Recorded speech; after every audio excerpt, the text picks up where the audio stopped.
Good morning, I'm Joe Fryer. And I'm Savannah Sellers. Let's get right to the new developments today in the war in Ukraine. This morning, no signs of progress after a new round of talks to end the violence between the foreign ministers of Ukraine, Russia, and Turkey in the Turkish city of Antalya. This as Russian forces intensify their attacks on key Ukrainian cities. Ukrainian President Volodymyr Zelensky claiming proof of genocide by the Russians after a bombing in Mariupol yesterday that leveled a maternity and children's hospital. Mariupol officials say at least 3 people died in the attack, including a child. He started shouting, "Stop! There are children here! Stop!" But they didn't stop and kept shooting. 3 or 4 people were shooting, just as close as you're sitting right now. Along the Ukrainian border, the humanitarian crisis keeps growing. The United Nations now estimating more than 2.2 million people have fled to neighboring countries. Many of the refugees, women whose husbands stayed to fight, fleeing with their children. Kids shouldn't see the murder. They shouldn't hear the bombs falling on their city. That's why we are here, hoping that something will change, that our army will stand till the end. This morning, Ukrainian officials have now announced 7 humanitarian corridors to get citizens out of the hardest hit areas. President Zelensky says yesterday nearly 35,000 people were rescued through evacuation routes. And today, Vice President Kamala Harris is in Poland to meet with Ukrainian refugees and U.S. soldiers. She'll also meet with the Polish president after the U.S. rejected Poland's offer to transfer custody of Soviet-era fighter jets to help Ukraine defend itself against Russia. We have a team of correspondents and analysts monitoring the latest developments, including our Josh Letterman in Warsaw for the vice president's visit there, and NBC News correspondent Ali Arouzi in Lviv, Ukraine. Also, national security analyst Clint Watts tracking the movements of Russian forces. Ali, let's start with you. Mariupol had been one of the hardest hit cities in Ukraine even before this maternity hospital was bombed. What's the situation like over there this morning? Good morning, Joe. That's right. It was very hard hit from the beginning of this war, and it continues to be pounded. Yesterday, Russian forces destroyed a maternity ward and a children's ward at a hospital in Mariupol. As you mentioned earlier, there are 3 confirmed deaths, amongst them a child. 17 other people were also said to be injured in that attack, amongst them doctors, nurses, and tragically women waiting to give birth in that hospital. The World Health Organization says that 2 other hospitals east of Kiev had also been targeted, and they confirmed that 18 medical facilities since the beginning of this war have been targeted. And it's also raised a chorus of condemnation. President Zelensky, speaking yesterday in Russian, called it a war crime. He said in Russian that what kind of a country is Russia, that they're afraid of a hospital and a children's ward. The municipality in Mariupol says that the scene there is apocalyptic. There's no electricity, water, gas, and people are really struggling to survive there. So it's a very, very tragic situation in Mariupol, and most of the 400,000 residents of that city appear to be trapped there right now. There is no way for them to get out. So it's a very, very difficult situation for the people there right now. Ali, President Zelensky also said yesterday 35,000 people were evacuated via 3 humanitarian corridors. Today, Ukraine says it's opening 7 of these routes. How have these evacuations been going so far? Are officials concerned at all by the slow progress? That's right. Well, actually, President Zelensky upped that number just a few minutes ago. He said about 60,000 people have now been evacuated from across the country. But as we spoke, around Mariupol, Kharkiv, Rumi, which have been hit very badly. These are the very, very intense war zones. People are trapped there or they're unable to travel. So a lot of people have traveled from areas closer to the west. And we saw, an exodus of people while we were crossing the Polish border into Ukraine. There was a long line of buses of people that had managed to get out of Ukraine into Poland, mostly women and children, many of them with their pets. And Joe, I have to say, those are the lucky ones. They have some of the means to get out. It's not cheap to evacuate from your home. You have to have some money in your pocket to pay for accommodation, food, look after your children and your pets. So the situation for the rest of the people in the East is very difficult. It's not moving as quickly as everybody has hoped. And the Russians are just not opening these humanitarian corridors. The Ukrainian authorities here are asking them to honor their promise and let civilians out, but it's just not moving quickly enough. Yeah, that new video from Zelensky you just mentioned, Ali, more than 60,000 people deported from occupied territories yesterday. Zelensky also saying Russia wants to humiliate our people so they kneel and take bread and water from the hands of the occupiers. I want to ask you, Ali, the Russian and Ukrainian foreign ministers met earlier today in Turkey for the first high-level talks since this conflict began. The expectations were low going into the meeting. Anything come out of it? That's right. The expectations were low, and those expectations were met. The Ukrainian foreign minister said that he didn't think the Russians were in a position to embark on a ceasefire. They're still making demands that the Ukrainians are not going to accept, like jurisdiction over Crimea, a legal document saying that they're not going to join NATO, to recognize separatist states. The Ukrainians saying that this is utter humiliation, so they are not going to accept those proposals as it stands. So the talks really didn't get anywhere today. All right, Ali Arouzi in Lviv. Ali, thank you so much. Let's now get to Clint Watts for more on the situation on the ground in Ukraine. He's a distinguished research fellow at the Foreign Policy Research Institute and an NBC News national security analyst. Clint, good morning. We love having you join us on this. So let's start with these Russian bombings of hospitals around Ukraine. Just these absolutely devastating images.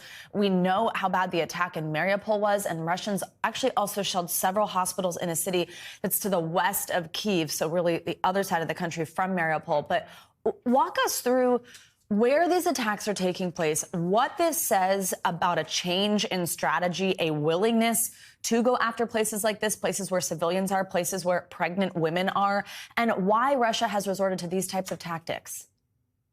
Yes, I think we're at that point where it's siege warfare. You're seeing it here in Mariupol. That city is completely surrounded. You're talking about hundreds of thousands of people that need to flee. Yesterday, what you saw was this hospital here.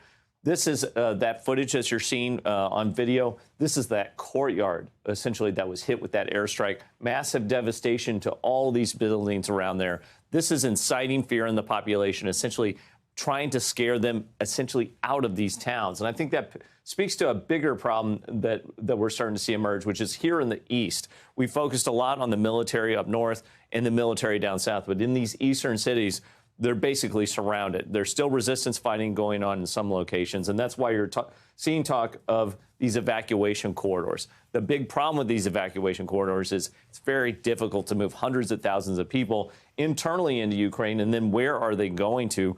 Ultimately, they're still not far off the front lines, and they could be enveloped by advancing Russian forces over time. So very dire situation in the east, and something we definitely need to keep our eyes on. Clint, let's talk more about evacuations in general. I think as we hear this number of refugees growing, 2.2 million is the latest from the UN. I think a lot of people might be thinking, it seems like a lot of people got out. They're not there. But that's, in fact, not the case. A lot of people are still in these cities in the east. People who didn't have family in neighboring countries like Poland and didn't automatically think, I should leave my home because they didn't have anywhere to go. Which cities are still unable to get people out due to these continued attacks, due to these intensified attacks? And is there any hope for these evacuation routes that can change soon? So some of that field reporting you had on right before, some excellent points, which is those that can get out are usually those that have their own transportation first. You remember the first days of the war, those streams of cars going down the highway, moving to the west. Who else can do it? Those with sufficient money that they can move and know that wherever they land, they have something to take care of themselves. Those left behind are those that don't necessarily have the means. Maybe they're older. You see lots of elderly people in some of these hospitals. They obviously can't go or move very far. And then we were talking about that maternity ward. So I think when you look at the current situation, you're seeing here in the east, the Russians are basically advancing in corridors, kind of in this arc. You're seeing them advance from Sumy, trying to take Dnipro, from Dnipro in the south. If they do that, they'll have taken over all of the eastern part of the country.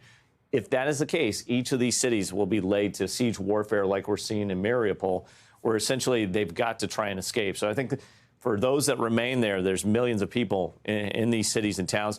Getting back further to the west is going to be a big challenge in the coming days and weeks.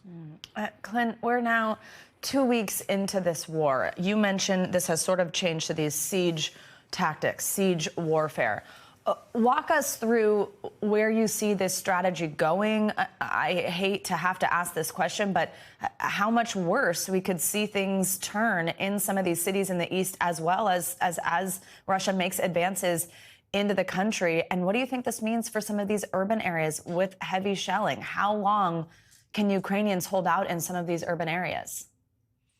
That's right. The place we're focused on, again, is Kyiv. And when you look at the Kyiv map, kind of on scale, out here to the east, Rivari, we're now starting to see Russian troops make their way there in skirmishes. We were already talking for the last 2 weeks about this convoy out to the northwest. Well, we're starting to see how this unfolds. If you look at the axes of advance here in the north, right now you see almost 3 prongs starting to come into the city. This is the convoy up here to the northwest.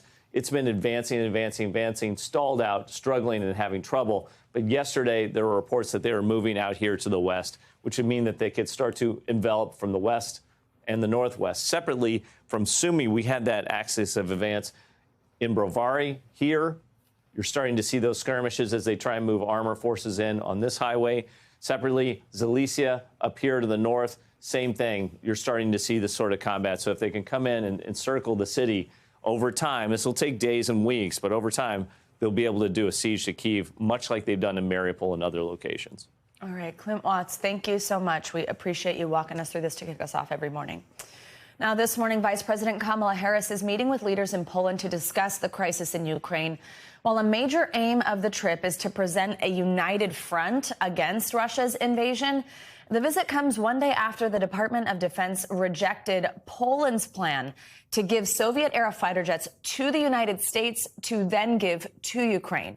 NBC News correspondent Josh Letterman joins us now from the Polish capital of Warsaw. Josh, good morning. So some viewers may have just heard that and thought, what is that plan? What does that mean? It was this plan to transfer those jets to this U.S. base in Germany so that then essentially it was on the U.S. to pass them over to Ukraine. Is that whole plan officially dead? Is that not going to happen anymore, this transfer of these jets that Ukraine has asked for? It was dead and it was never alive to begin with, Savannah, according to the Pentagon, which says the idea of putting these planes in U.S. custody is a non-starter, not only because shipping them from a U.S. base in Germany to Ukraine could be seen by the Russians as directly implicating the United States military in a war with Russia, but also because of logistical and, frankly, safety considerations around who would then fly them into Ukraine, given the fact that there are significant Russian anti-aircraft capabilities pretty much across the country of Ukraine right now, meaning if it was U.S. pilots flying those planes, they could potentially be shot down by the Russians. And so Harris, on her trip here to Poland, is going to have to smooth over this diplomatic rift that's opened between the U.S. and Poland. U.S. officials saying this is only a temporary glitch in the relationship, that basically the Poles were trying to help. They got a little ahead on their skis. They put forward a proposal that was not tenable as far as the U.S. is concerned, but that the security relationship and the NATO partnership is still very strong. Harris saying this earlier this morning when she met with Prime Minister Duda. Take a listen. We will discuss many issues today, and it will include the ongoing commitment that the United States has to support of this region, including the people of Ukraine, that ranges from security assistance to humanitarian assistance. And as we are speaking, Savannah, Harris is holding a news conference with the Polish leader where just seconds ago she once again affirmed the U.S. commitment to NATO, to defending, as Harris put it, every inch of NATO territory, saying the U.S. takes its Article 5 commitments extremely seriously. She's also talking about these 2 Patriot missile batteries the U.S. is now putting into Poland, not to be used in Ukraine, to be used here in Poland to help them shoot down missiles if it were to ever come to that. But clearly the U.S. and Poland both hoping it will not come to that Putin's aggression will not extend beyond Ukraine. But Harris trying to send the message both here and in her next stop in Romania that the U.S. is very firmly committed to the defense of the alliance. Savannah? That Article 5, of course, being that clause that means that NATO countries are committed to defending each other. And that really is the issue here. Ukraine is not a NATO country, and therefore coming to their defense means direct involvement by NATO. In terms of President Putin's perspective on this. So let's talk, though, about what can be done, because the Ukrainian President Zelensky has repeatedly asked for those jets, which was the plan that you just talked through and how we really don't have any progress on it, or a no-fly zone, meaning essentially NATO forces close the sky over Ukraine, which has similar concerns to what you just said in terms of involvement as well as the danger it puts NATO troops in. So far, the U.S. has refused to do either in an effort to avoid that direct conflict. But the House passed government funding bill that includes nearly $14 billion in aid for Ukraine. Tell us about that aid and also explain just how blurry this line is. Why can we do that aid, but we can't help in this way? What does that ultimately mean? President Putin thinks about that. Yeah, that's a great question, Savannah. Well, let's start with that no-fly zone. I think we should explain to viewers, when we talk about imposing a no-fly zone, that means that if the Russians then fly into Ukrainian airspace, U.S. pilots are supposed to shoot those planes down. That would clearly bring the U.S. into direct military confrontation with nuclear-armed Russia, something the Biden administration says is not going to happen. Now, sending them planes, fighter jets, is slightly less significant of a step, but still one that brings the U.S. more into this conflict. But there are real questions about, look, if we're sending them all of these billions of dollars of lethal weaponry, doesn't that bring the U.S. to some degree into this conflict as well? The U.S. trying to walk this fine line, finding ways to help the Ukrainians fight the Russians without bringing the U.S. too far into this. And so you see them trying to strike that balance, Savannah. Josh Letterman, as always, thank you so much. The destruction in Ukraine is creating a refugee crisis not seen in Europe since the Second World War. The UN estimates now 2.2 million people have fled Ukraine since the war began. Countries like Slovakia and Hungary are seeing hundreds of thousands of refugees, but no country is seeing more traffic than Poland, where 1.2 million refugees have landed so far, mostly women and children. NBC News senior national correspondent Jay Gray has been following that story for us. He joins us now from a refugee processing center in Poland. Jay, good to have you with us again. When we saw you yesterday, you mentioned this center. It didn't even exist before the war. What are you seeing there on the ground today? Well, Joe, we actually have moved to the border crossing here, Medica. This is the spot where most of those are making the crossing. And you can see the fencing behind me. That's the actual line. That's where Poland starts, and that's where people are making to walk to freedom. I want to show you what they see as they take those first steps into this country after what for many has been a desperate, a very difficult journey. Walking down this footpath, you can see 2 days ago, Joe, these tents weren't here. There were empty fields on either side of this footpath, but volunteers had poured in with food, with clothing, with blankets, with anything they can grab to try and help those who so desperately need this help. And you can see the crowds here. They have been building. We continue to see so many people walking through this area. And at the end of this footpath, there's a bus that comes at random times. Obviously, there's no bus schedule for all of this. The red tents behind me, these are doctors. These are medics who are here to help those who may need some assistance after a long journey. We're talking to these families as they come through. It's bitterly cold. They've been coming through snow. Some of the women carrying their children for 2 and 3 days just to get to this spot. And really, Joe, they get here, and there's such an excitement. We've seen some real emotion from those who cross the border here. But they also understand it's just the beginning of what continues to be a very difficult journey for so many. So, Jay, you've been there for a few days now. Do you get the sense that these operations, this response, is getting more organized day by day? Yeah. Oh, I definitely think so. In the beginning, it was very scattered, and it was just catch as catch can. And now there seems to be a system to all of this. And I think it's because we've seen more people move in, more people who know how to run this type of operation and to help this type of operation. Obviously, it's going to be needed for quite some time. You can see it right here. I mean, their families just getting what they can. These are supplies, toiletries that they will need as they move forward, and just so many donations piling in that they had to figure out a way to make all of this work. And you're right, it is much more organized at this point. The question's going to become, and the rub's going to be, when the crowd becomes too big for this area to manage, when they don't have enough supplies to give to those who are moving through. And it's already pushed to its limits. We do continue to see volunteers and donations moving in, but we know that the crowds coming are large, and it's going to be very difficult.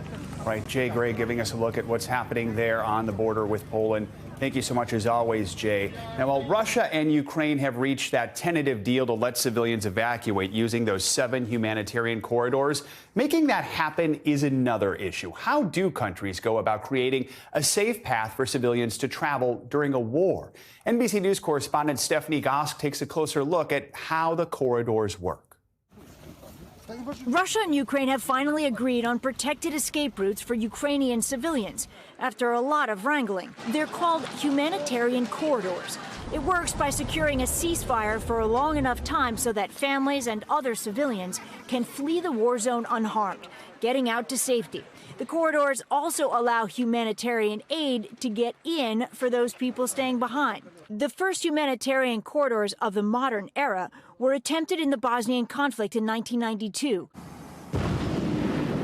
But UN soldiers and Bosnian civilians often came under fire from Serbian forces. One UN report found the corridors, which included the Sarajevo airport, allowed the Serbs to control incoming aid. More recently, humanitarian corridors were used during the civil war in Syria, which the Russians were deeply involved in. By 2016, Russian and Syrian fighters were often accused of violating the ceasefire agreements and bombing the corridors. Fast forward to now, the Russians and Ukrainians tried to come to an agreement on safe passage last week, but the Russian proposal only allowed civilians to escape to Russia or its ally, Belarus.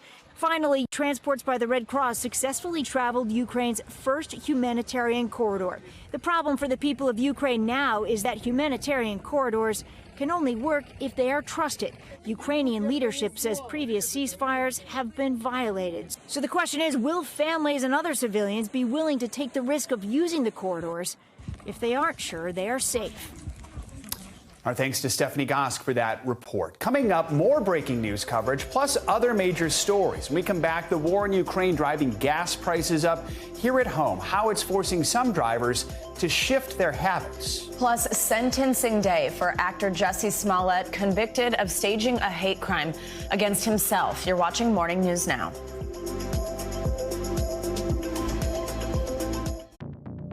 Welcome back. More of our coverage out of Ukraine coming up. We'll check in with a Ukrainian who is making her way back to her home country. That's ahead, but we want to get to some other news this morning as well. Americans are struggling with the skyrocketing costs of gas. One of the ripple effects of the war in Ukraine. Overnight, the national average soared to $4.32 a gallon. Now a group of governors is teaming up in an attempt to bring drivers some sort of relief. NBC News correspondent Morgan Chesky joins us now from Dallas with more on that. Morgan, good morning.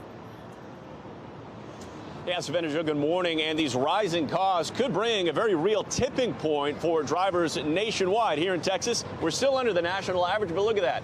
$4.09 for a gallon of unleaded diesel, nearly $5.50 for a single gallon. And it's those rising costs that for many drivers are already bringing very real consequences. This morning, every cent adding up over the not so subtle spike at the pump. And it's not going to get better. It didn't happen yesterday, and it won't be over tomorrow. $20 lasts me 2 days in this big old truck. 2 days. From coast to coast, the costly reality already forcing some drivers to shift habits. Probably use the motorcycle, hopefully more often than not, and carpool as often as possible. In Texas, middle school teacher Meredith Averett just bought a new car for a commute. She's rethinking. May have to start, taking public transportation at this point because it's getting to a point where it's impacting me being able to make my monthly bills. The national average up 59 cents from last week, with no clear cap just yet. I'm hopeful that the national average will not hit the $5 a gallon mark, but it certainly could continue rising closer to that mark. With prices at the pump soaring, Democratic governors in 6 states are calling on federal lawmakers to declare a temporary gas holiday.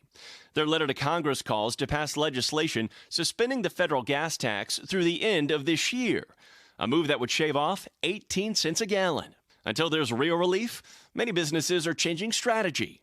In North Carolina, Pepper Moon Catering is making customer proximity a top priority. We try and stay within an hour radius, especially now that gas prices have increased. We try and rein it back in a little bit so that we're not going as far and spending as much money on gas. But for those whose livelihood depends on the road, every fill-up seems to break another record. So I've been driving 23, 24 years.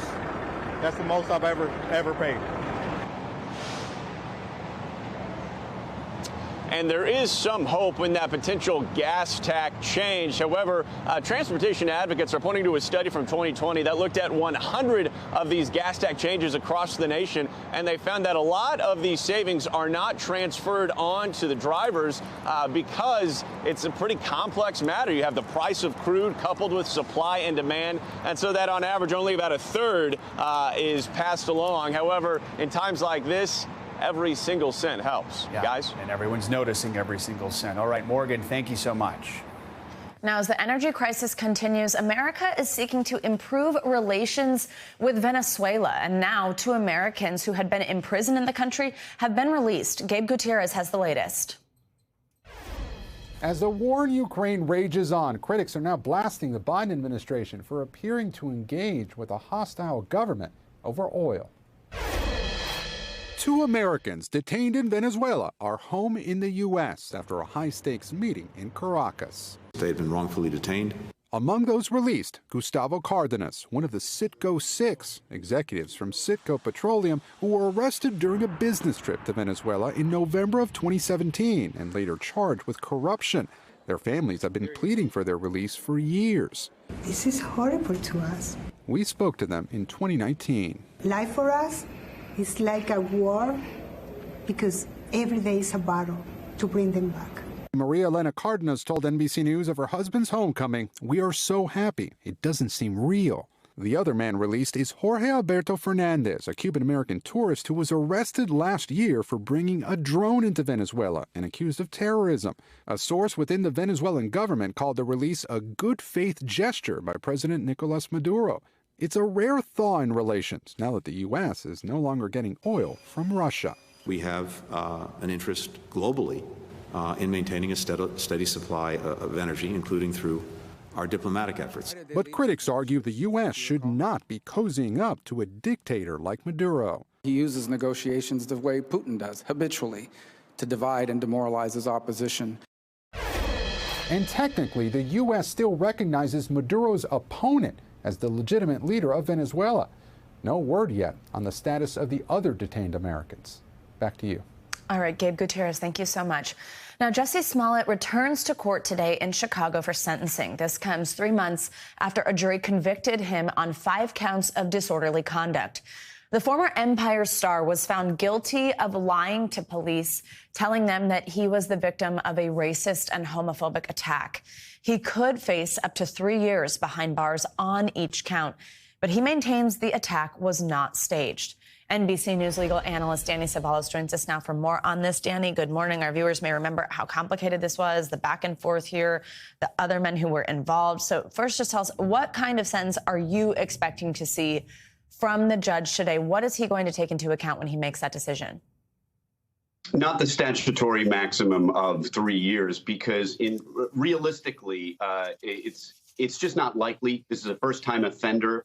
Actually, I'm sorry, the statutory maximum is more than that. but it's not going to be years. If Jussie Smollett goes to jail, it'll likely not be state time. He'll likely go to local jail and serve a relatively short sentence, but he might get jail time. Again, he's a first-time offender, no criminal history that I'm aware of. He's got a pretty good argument for probation. The statutory maximum is arrived at by adding up all the maximums for each count end to end. A judge is not likely going to do that with Jussie Smollett. Now, Smallett has not admitted, again, that he lied to police. He maintains the attack was real. Do you think he'll speak at today's hearing? I mean, could we hear from him? Could he say anything that would potentially help lessen his sentence?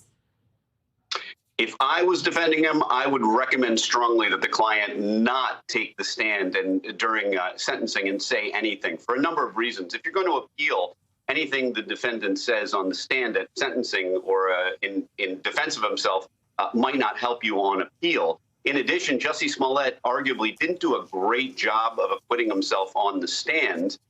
And lastly, if there's no need to put your client on the stand under oath, if a lawyer can basically speak for the client at sentencing, that's probably the best move with Jussie Smollett, only because if he takes the stand, if he speaks in his own defense at sentencing, this is someone that the judge may perceive as having lied in the judge's courtroom. And that's not a good place to be when you're asking the judge for the lightest sentence possible. Yeah. And Danny, his team's actually asked the judge for an acquittal. Does he have any chance of seeing that happen? Not likely. The theory is that the one acquittal on the multiple counts is inconsistent with the verdict. It's a creative theory. And look, as a defense attorney, you got to try anything you can. So it's hypothetically possible. It's happened in cases of mine where you show up for sentencing and, oh my gosh, the best thing imaginable happens. The whole case gets thrown out. But that's a 1 in a million. It's just not likely to happen. All right, Danny Cevallos, we always need you on these legal ones to walk us through. Thank you so much. Great to have you. Now let's get a check on your morning news now weather with Bill Cairns. Hello, Bill. Good morning.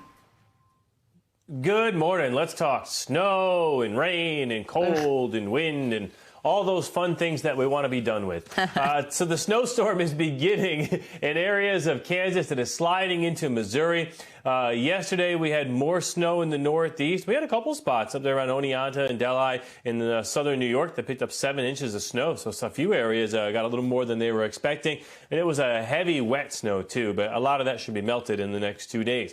So let's move on to the next storm. And that storm is already causing problems on Interstate 70 through Kansas. Pretty much stretches from one side of the state to the other. And now the snow is starting to spread from Kansas City and towards Columbia. We do have winter storm warnings in place from Kansas City to Concordia and also a little section there of northern New Mexico. And now we actually have winter weather alerts that are in effect for Oklahoma and even North Texas. So the cold air is moving in, and a snowfall forecast about 4 to 7 inches between Kansas City and Springfield around Joplin. That's kind of the jackpot for the heaviest totals. St. Louis, just 1 or 2 inches for you. We're not expecting a lot of snow in Dallas or Oklahoma City, but you also could get a little bit of an icy glaze with that. So here's the map for Friday morning. This storm is going to be causing problems Friday and Saturday. It's gone by Sunday. But notice snow, Little Rock, Memphis in the middle of March, pretty rare. But that's going to happen Friday, maybe an inch or two. Areas of Kentucky, Tennessee, the Ohio Valley could get an inch or two out of this. And then the storm gets much stronger by the time we get to Saturday. That's heavy rain and thunderstorms for Virginia through North Carolina. Heavy rain, D.C., Philly, and New York. But the backside of the storm is cold enough for significant snow for Pennsylvania, central New York, and all of northern New England. And behind the storm Saturday night, it's going to be a wind machine as temperatures plummet. Everything will freeze. So if you don't get out there and shovel, it's going to turn to solid ice. In areas that it rained, we could even deal with a flash freeze. So that's not fun for Saturday evening. Then everything is gone by Sunday. So how much snow are we talking? Not a lot, just an inch or so. Oklahoma City, Little Rock, Memphis, Nashville. But once we get into the higher terrain of the Appalachians, central Pennsylvania, that's where you're going to have enough to shovel, and significant snow is possible. Poconos, Catskills, all of Vermont, New Hampshire. So skiers, Sunday looks like a powder day for you. So keep that in mind if you want to change your weekend plans. And the heaviest rain will be to the south. So it's cold, guys. I mean, if you talk to anyone in Colorado today, they're not happy. In Denver, 19 degrees for their high temperature. That's true. I've got a lot of friends there, and they are not happy. All right, Bill, thank you so much for all the great news you brought us. And coming up on Morning News Now, more breaking news coverage from the war in Ukraine. After the break, changing roles, ballerinas stepping off the stage and onto the battlefield to defend their home country. Plus, capturing war through a camera lens. We'll introduce you to some of the photographers tasked with what's likely the most difficult assignment of their career. Stick with us.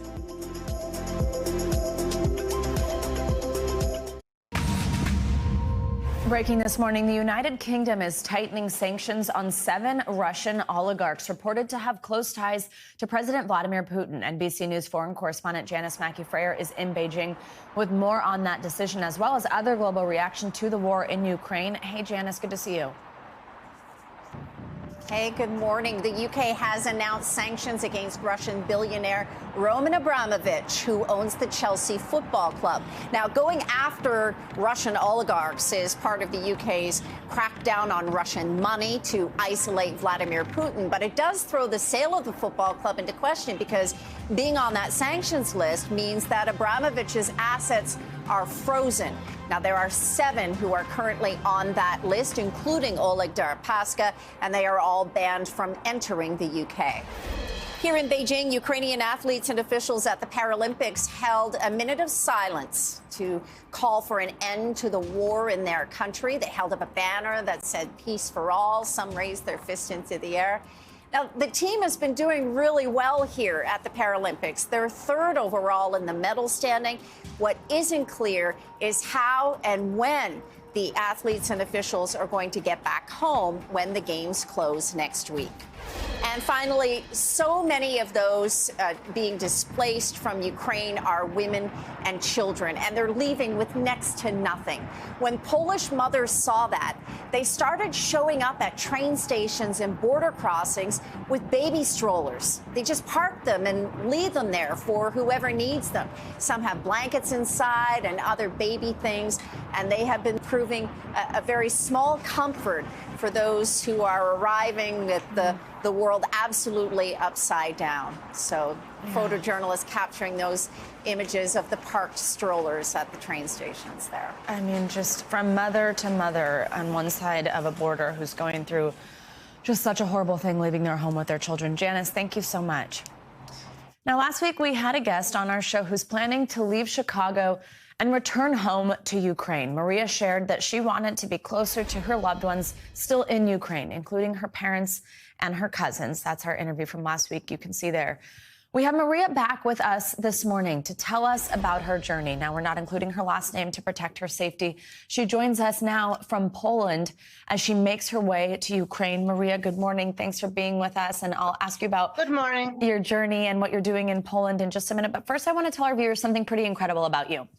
You actually just got married this past weekend. Again, I want to remind our viewers, in Chicago, somewhere many of our viewers have been, maybe even live there. And after getting married, you are heading to a war zone. First, just tell us about that decision, and then tell us, have you been able to get in touch with those loved ones who are in Ukraine that you're making your way to? Right. So the decision wasn't hard, since I've been watching this war from afar for 8 years or so. And my cousin have been in the army already, and my friends who are standing on Maidan. So I feel like, in a way, it's kind of what I have to do, and it's my turn. So that wasn't kind of difficult. I am making my way, but I have to wait for my new husband until he gets here. He's making his American passport. And I promised him I'm not going to go and do anything dangerous until he gets here. So in the meantime, I am helping out a little bit with refugees here. And last night I got to go close to the border. And I have to say, it's amazing how organized at this point Polish people are in Polish governments, and how everybody's helping. And it's basically kind of like a tag team. The guard patrols bringing people into the center. Then we are asking them where they want to go. Most Ukrainian people have somebody in Europe, a friend or a relative, so they just need to get there. And I was mostly providing comfort and translation at this point. And yeah, it was great. I'm tired, but we got it done. It's just incredible that you've made your way there and haven't crossed it, and yet you're still finding a way to help people out. And so amazing to hear about what the Polish people are doing for the people of Ukraine. You say that you're waiting for your husband, so I know that's part of your plan. He is meeting you. At that point, your plan is to cross over the border. What are you going to do? What is your plan? Is it to join this fight? Is it to help people there? What are you going to do once you get into your home country? Right. I'm hoping to join International Defense League that has been created as a part of Ukrainian army. And at this point, I already know the meeting points where we can just kind of show up and there are people 24/7 waiting, which I'm not going to disclose. But yeah, I just have to wait for David to come here, and hopefully they will take us, and I get to defend my country, you know. Maria, can I ask, are you scared? I am worried that that people are not going to take me seriously, you know, because I am a musician, I'm a violinist, and I don't have a military training. My husband does, but I don't. I'm worried that something happened to him. I'm worried that I'm going to lose a couple of legs and won't be able to walk by myself, things like that. But, you know, it's beyond being worried. It's just something we got to do. I mean, look what's happening. It's crazy. We have to stop this. It's pretty just incredible, Maria, that first your answer to that question is about being taken seriously and not even thinking just about your own safety was your initial reaction there. And of course, what you mentioned, your concerns are just for your physical being. Maria, what you're doing is incredible. Again, a reminder to our viewers, you came from Chicago, a place that they know what life is like there, and you're sending yourself there. Thank you so much. Stay safe, and we would love to check in with you. You're welcome. Thank you for keeping Ukraine in the news. Absolutely. Now, just like Maria, many Ukrainians are taking up arms to join the fight against Russia, including the nation's premier ballerinas. Some are putting their life's work on hold to defend their country. NBC News correspondent Aaron McLaughlin has their story.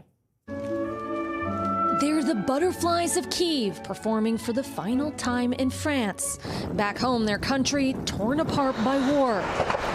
Now some of Ukraine's premier ballet dancers have swapped their tutus and slippers for guns and fatigues, putting their life's work on hold to defend their country. Of course I'm scared, says artist Alexei Potyomkin. I'm not a military person, but I couldn't just sit on the sidelines and observe. Just days ago, Alexei was a principal dancer in his prime, now a military paramedic. His life as an artist, a distant memory. I don't even think about ballet anymore, he says. Now it seems like another life. Dancer Lesia Vorotnyuk says art has prepared her for war. Ballet teaches you to have a strong spirit, she says. In 2019, Lesia says her husband died fighting on the front lines in eastern Ukraine. She says she's armed herself to protect her son and country. I love to perform on stage, to travel, to come back to ballet, she says. But the most important thing now is for the war to end with our victory. Across Ukraine, opera houses and theaters are closed. Now it's not time for performance on a stage. Now we have performance on our street. We have blood, we have bombing. The last time Oleksandr Omelshenko danced, it was the night before the war began. Now he's building anti-tank hedgehogs. Do you think you're going to dance again? Yeah. 100% I go back again. Tonight, the artistic soul of Ukraine is standing by until they've secured their freedom. Aaron McLaughlin, NBC News, Lviv, Ukraine. For those watching this war through a camera lens, the grim images sometimes never leave them. We want to introduce you to some of the people who are tasked with this difficult job. Here's nightly news anchor Lester Holt with their stories. They are the indelible images of a country at war, moments in time seared into our collective memories, captured by veteran war photographers like Marcus Yam, Chris McGrath, and Brendan Hoffman. He calls Kyiv home and has been documenting the tense relationship between Ukraine and Russia since 2014. What has it been like to experience this and cover this at the same time? I won't lie, it's been really hard. I've lived in Kyiv for 8 years. I left my home on the second day of the war, but I had to take some time off just to sort of process it and deal with my own personal stuff.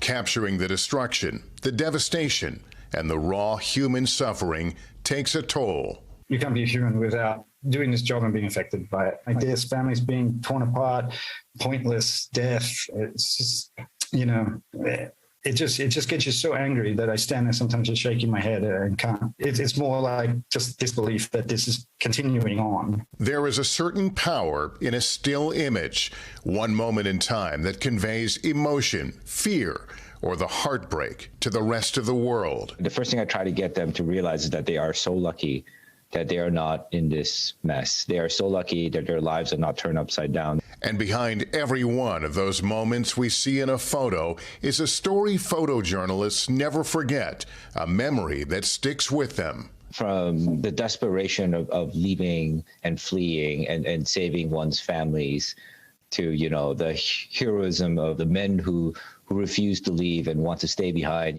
Like this couple with a border between them. That last kiss before they were separated. So it was a moving moment and something that just really sets to me what the situation is about. So many powerful images. Our thanks to Lester Holt for that story. Yes, and coming up on Morning News Now, a harrowing escape from war.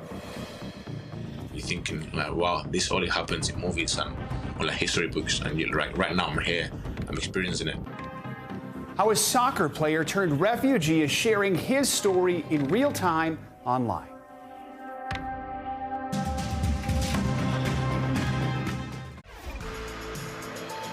Oil prices are starting to climb this morning after taking a tumble yesterday as investors are keeping an eye on the events in Ukraine. For more on that, we're joined by our friends, NBC's Bertha Coombs. Bertha, what is going on with the oil markets this morning? Hey, good morning, Joe and Savannah. You know, we're just going to continue to see this back and forth while the situation remains so unstable between Russia and Ukraine. U.S. crude, otherwise known as WTI, sliding more than 12% for its worst day yesterday since November. The international oil benchmark Brent crude dropped more than 13% yesterday, its biggest one-day slump in nearly 2 years. Now, traders say it's not unusual to see all this volatility and to see these wild price swings. There's increasing uncertainty now about whether other major oil producers could plug any gap in output from Russia. Not as big a deal here in the U.S., but certainly in Europe, a very big deal. They get 40% of their energy from Russia. The UAE ambassador to the U.S. saying his government will encourage OPEC to consider ramping up production. Meantime, Tesla will give Ukrainian employees at least 3 months' pay if they're asked to return to defend their country. An email seen by CNBC was sent this week to employees in Europe, the Middle East, and Africa. After 3 months, Tesla will reassess the war and their employee situations to decide what more will be needed. And finally, Sony and Nintendo are halting shipments of game consoles and software to Russia. Sony is also suspending the launch of a racing game, Gran Turismo 7, for the PlayStation 5 and operation of the PlayStation Store in Russia. Nintendo is delaying the release of Advance Wars 1 and 2, which was due to launch on Switch next month. A lot of corporations just pulling back and joining this pressure on Russia and Putin. Yeah, every day that list grows. Every day the graphics that have all the logos of the company gets larger and larger. All right, Bertha, thank you so much. Good to see you. Social media brings the world to us in startling ways, including from the front lines of the war. But internet outages are becoming more common there. Some towns in Ukraine have been offline for days. Yeah, communication issues are just one of the many obstacles for people fleeing the violence. That was the case for a professional soccer player who documented his escape from a war zone. Take a look. It just happened like one day to another. Like everything was fine, and the next morning, everything went chaotic. This attack by Russia, which began about 8 hours ago, came in from 3 different locations. The government has imposed a state of emergency, calling it martial law.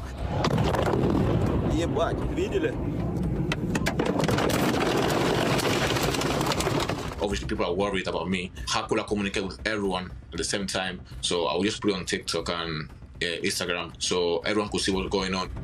And between the comments as well, people could help each other. People watch me as well, and people that are having the same problem, people that were stuck there looking for a solution to get out. You're thinking like, wow, this only happens in movies and or like history books, and right now I'm here, I'm experiencing it. Tanks and the explosion I didn't see, but like I could see the buildings and that on fire. At first, we're on our way to Poland. We had other people that left way before us, and they were telling us it's crazy around here. Then we found all the routes to go to like the Hungarian border, or the Romanian one, or Slovakia, or the Hungary one, was the closest one from where we was at that time. The gas was the main problem. Like you only get 20 liters per car. We had to make sure we had enough gas for the car so we could continue our journey. We had a breakdown as well, where we were waiting in the motorway for 1 hour and a half, and you could see the tanks going past us at night. There was nothing to eat, like there was no hot food because people already bought everything. All I was eating was Pringles and chocolate. When we got to Hungary, the McDonald's were just there, like maybe like 15 minutes away. So I just wanted to eat something hot.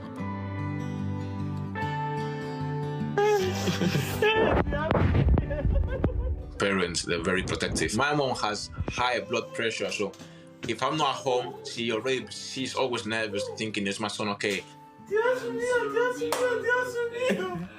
So when I got home, she really got emotional. He's in one piece, kept touching my face, hugging me. I always talk to my teammates from Ukraine, and they're telling me like they can see from the window, they can see like buildings on fire, the explosions. We'll wake them up sometimes and just keep praying that everything goes quick and we can actually just be like used to be for them. It's incredible how social media has just changed how we're all getting information in real time and how then the world reacts to what's happening in Ukraine because we're getting that information so quickly. Especially in these areas that it's tougher for our teams to be gathering information in the east of the country, in Russia right now. It's so important to have that information from social. A window to Ukraine. That does it for this hour of Morning News Now. But the news continues right now. Stick with us.